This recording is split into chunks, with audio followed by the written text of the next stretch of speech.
didn't publish this recipe. When I started working on this recipe, I was going for a vegan Reese's peanut butter cups replica. And these peanut butter cups have semi-sweet chocolate on the outside instead of a vegan milk chocolate. But I realized I could not stop eating these peanut butter cups. And I've bought a lot of vegan peanut butter cups from the store, and these are way better than anything I've tried. So if you are a vegan chocolate peanut butter lover, you are in the right place.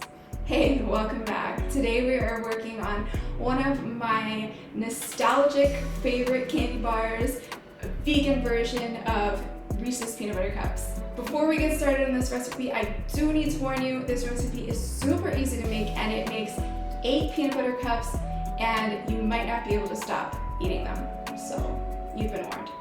Okay, so before we get started, you just want to prepare a muffin tin with 8 paper liners. Then we're gonna make our peanut butter filling. The thing that I have never found in any of the other store-bought vegan peanut butter cups is that kind of grainy texture that the Reese's peanut butter cups has, and I believe that is probably from powdered sugar, but we're gonna get that same texture and delicious flavor without the processed sugar.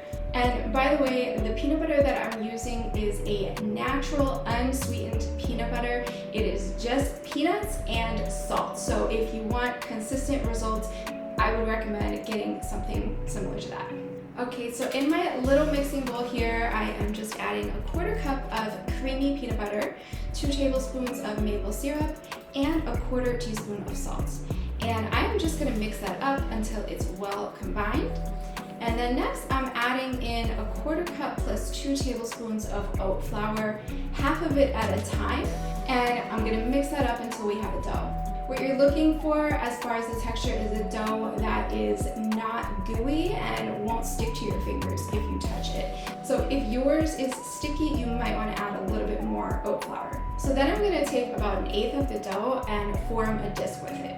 I like to weigh mine so that each ball is approximately the same size. I use about 17 grams of peanut butter per peanut butter cup. So then I just roll it into a ball, flatten the ball. You want to keep the disc smaller than the bottom of your paper liners. And you can just put all of your discs on a plate or a baking tray until we're ready to use them.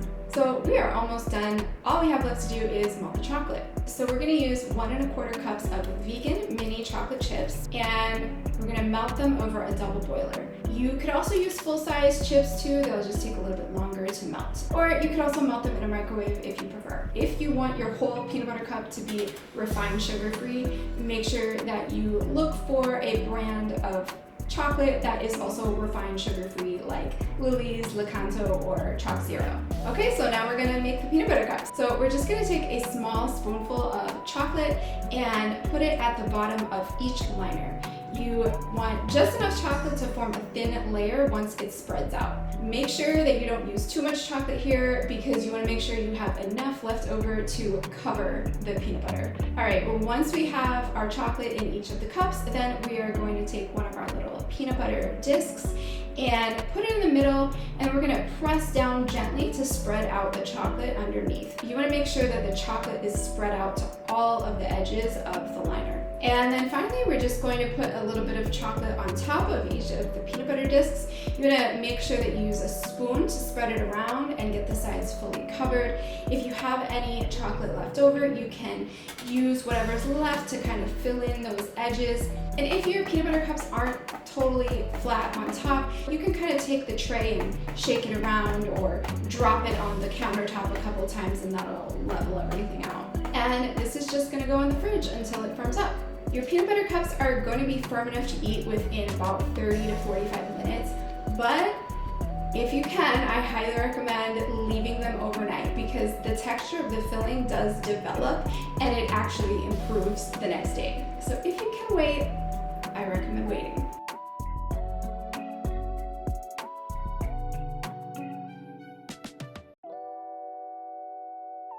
And that's it.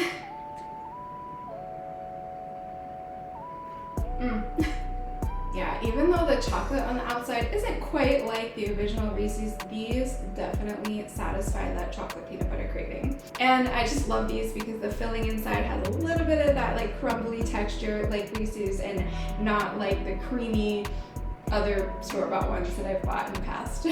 By the way, our next video is also chocolate and peanut butter themed. We're going to be making a creamy peanut butter pie, and we're going to chop these peanut butter cups up and sprinkle them on top. So if that sounds good to you, make sure you subscribe to get that recipe. Thank you so much for watching, and I'll see you in the next one.